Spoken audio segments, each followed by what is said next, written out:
नमो नारायण। आज है चंद्र ग्रहण।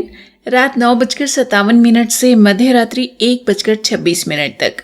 चंद्र ग्रहण का सूतक काल 4 पहर पहले शुरू हो जाता है, इसलिए लगभग दोपहर 12:20 से आज के ग्रहण का सूतक काल आरंभ होगा। आज आपको बताते हैं चंद्र ग्रहण से संबंधित कुल 20 नियम।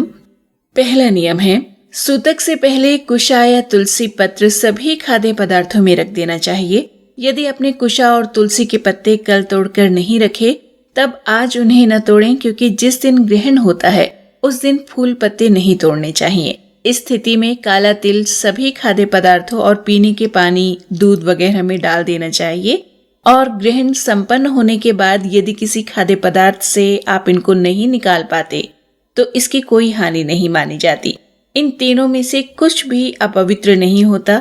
कुशा, काला तिल या तुलसी पत्र में से कुछ भी नहीं।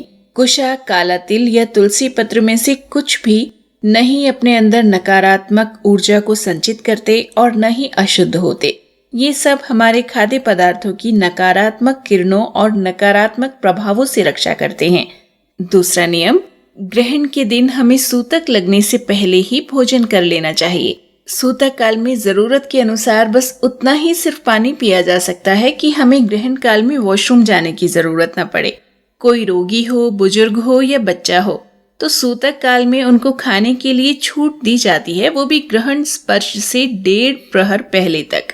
इस तरह शाम 6:30 बजे तक रोगी, बच्चों और बुजुर्गों को खान पान की छूट होगी। स्वस्थ इंसान को सूतक काल शुरू होने के बाद ग्रहण की मुक्ति तक कुछ नहीं खाना चाहिए।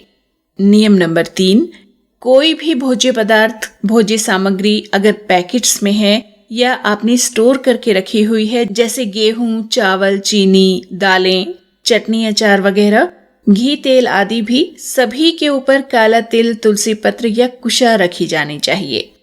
नियम नंबर 4, यदि पहले से खरीद कर न रखा हो तो ग्रहण से पहले सूतक काल में भी वो सामान खरीद कर लाया जा सकता है जो ग्रहण के दौरान दान के लिए रखना है, जैसे पंछियों के लिए दाना, सूखा अनाज जो ग्रहण काल में श्राद्ध तर्पण के निमित्त संकल्प लेते हुए दान के लिए रखना है। और कोई भी वस्त्र आदि यदि ग्रहण काल में दान के लिए रखना है तो वो भी सब सूतक काल में भी खरीदा जा सकता है।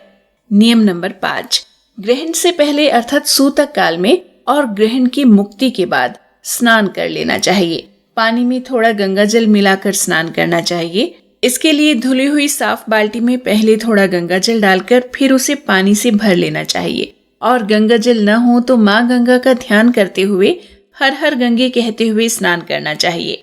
जब ग्रहण से पहले नहाया जाएगा तो ग्रहण के समय पहने जाने वाले कपड़े, और ग्रहण मुक्ति के बाद जब नहाया जाएगा तो ग्रहण मुक्ति के बाद पहने जाने वाले कपड़े और तौलिया आदि सूतक काल से पहले ही निकालकर अलग रख लेने चाहिए। ग्रहण के दौरान जिन कपड़ों को पहना हुआ था उन्हें भी नहाने के साथ ही धोकर शुद्ध कर लेना चाहिए। और नहाते हुए साबुन या उपटन का प्रयोग ग्रहण वाले दिन नहीं किया जाना चाहिए। ग्रहण वाले दिन बाल भी नहीं धोने चाहिए और कपड़े भी नहीं धोने चाहिए। हाँ, ग्रहण की मुक्ति के बाद नहाते हुए ग्रहण काल में पहने कपड़ों की शुद्धि कर लेनी चाहिए। नियम नंबर 6, ग्रहण वाले दिन सूतक काल में ही मंदिरों के कपाट बंद हो जाते हैं और घर के मंदिर में भी इस बात का हमें ध्यान रखना चाहिए। सूतक काल से पहले ही या तो पर्दा कर दें या फिर किसी साफ कपड़े से मंदिर को ढक दें और ग्रहण मुक्ति के बाद में वो कपड़ा भी धो देना चाहिए। नियम नंबर 7, ग्रहण के समय में अपने मंदिर से बाहर जिस आसन पर बैठकर पाठ किया जाता है, यदि वो कुशा का नहीं है तो उसकी भी शुद्धि आवश्यक होती है, इसलिए ग्रहण मुक्ति के बाद उसको भी धो देना चाहिए। नियम नंबर 8, यदि रात को ग्रहण की मुक्ति के बाद नहाना संभव न हो तो सोने के लिए जिस चादर तकिए का प्रयोग किया गया उनको भी धो देना चाहिए अगले दिन। नियम नंबर 9, ग्रहण के समय किया गया भगवत भजन, पितृ कार्य और दान पुण्य कई लाख गुना हो जाता है।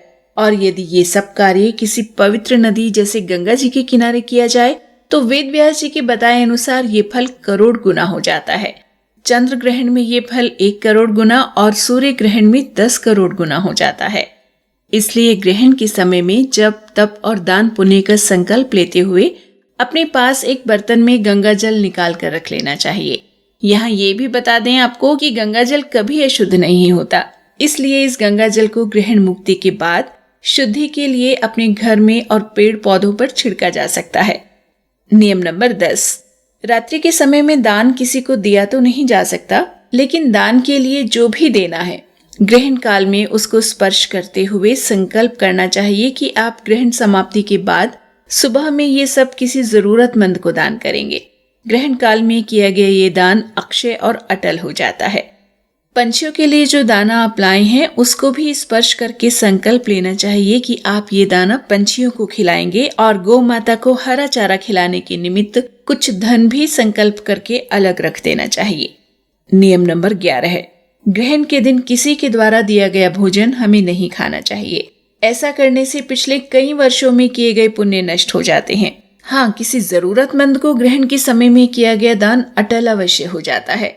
नियम नंबर 12 है, ग्रहण काल में हमें सब तीर्थों का स्मरण कर लेना चाहिए, जैसे अयोध्या, मथुरा, माया, काशी, कांची, अवंतिका, जगन्नाथपुरी, द्वारिका आदि सभी तीर्थों का और सभी पवित्र नदियों का भी स्मरण कर लेना चाहिए।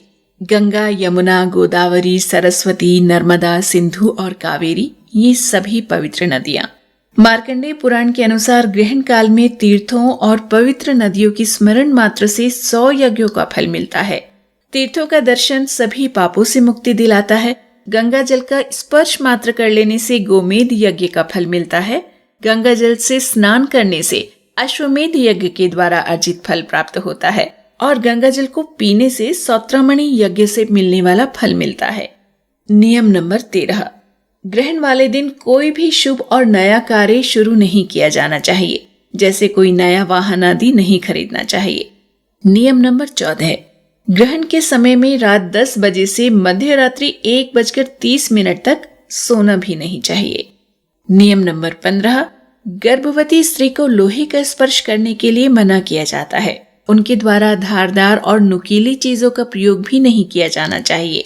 नियम नंबर 16, इस बार पितृपक्ष का आरंभ ही चंद्र ग्रहण से हो रहा है और शास्त्रों के अनुसार चंद्र या सूर्य ग्रहण में श्राद्ध करने से अत्यधिक फल मिलता है, जो पितृ देवताओं और हमारे पूर्वजों को पूर्ण रूप से तृप्त कर देता है। ग्रहण काल में किया जाने वाला श्राद्ध पके हुए अन्न से नहीं किया जाता, बल्कि कच्चा अन्न जैसे चावल, गेहूं, चीनी जो भी दान करना हो उन सब का स्पर्श करके पितृ देवताओं के निमित्त दान का संकल्प लेना चाहिए। और कच्चे अन्न का ये दान हम सुबह किसी जरूरतमंद ब्राह्मण को दे सकते हैं।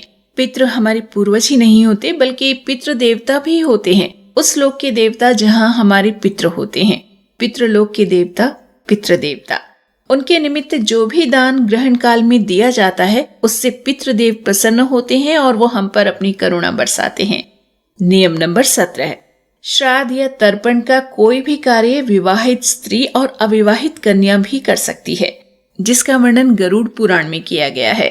फिर भले ही ये कार्य ग्रहण काल में करना हो या फिर पितृपक्ष में।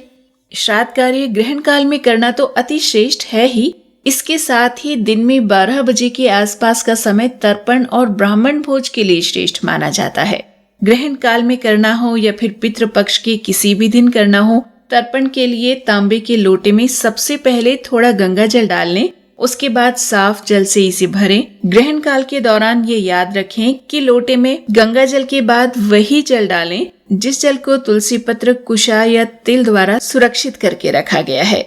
फिर लोटे में डालें कुशा और काला तिल। इसके बाद इस लोटे को पास में रखकर गीता के 7वें अध्याय को सुनें। ग्रहण काल में सुना ही जाना चाहिए, क्योंकि ग्रहण काल में कोई भी ग्रंथ पढ़ना नहीं चाहिए। गीता का ये 7वां अध्याय सुनने के बाद दक्षिण दिशा में देखते हुए ओम पितृदेवताभ्यो नमः बोलते हुए दक्षिण दिशा में जल चढ़ाना चाहिए। नियम नंबर 18 है, ग्रहण के समय घर में रहकर चंद्रदेव की इस ग्रहण से मुक्ति के लिए प्रार्थना करने से, हवन पूजन आदि करने से ग्रहण की इस प्रक्रिया में सूर्य या चंद्रदेव को मिलने वाला कष्ट कटता है और फलस्वरूप हमारे द्वारा किया गया जप, तप और सत्कर्म भी अखंड हो जाता है। नियम नंबर 19, पूर्णिमा पर किए जाने वाली पूजा सूतक काल से पहले कर लेनी चाहिए। शाम को की जाने वाली पूजा मानसिक रूप से की जा सकती है, क्योंकि ग्रहण और सूतक काल में मंदिर में दीप प्रज्वलन आदि नहीं किया जाता। रात्रि में ग्रहण मुक्ति के बाद चंद्र दर्शन करके चंद्रमा को अर्घ्य भी दे सकते हैं और दीप प्रज्वलन भी किया जाना चाहिए। नियम नंबर 20। भाद्रपद मास की शुक्ल पक्ष की अष्टमी से शुरू हुए महालक्ष्मी व्रत जो आश्विन मास की कृष्ण पक्ष की अष्टमी तक 16 दिनों तक किए जाते हैं। इन व्रतों में की जाने वाली पूजा भी सूतक काल से पहले ही कर लेनी चाहिए और यदि अखंड दीप जलाया हुआ है तो वो ग्रहण काल में भी जलता रहे, ऐसी तैयारी कर देनी चाहिए। तो ये थे ग्रहण काल में निभाए जाने वाले ऐसे कुछ नियम जिनको करने से सत्कर्म अखंड हो जाता है, हमारा जप और तप अखंड हो जाता है। आप इन सब बातों का जरूर ध्यान रखें और इस ग्रहण काल को अपने और अपने परिवार के लिए शुभ बनाएं। ओम नमो भगवते वासुदेवाय। नमः शिवाय। जय चंद्रदेव, जय सूर्यदेव।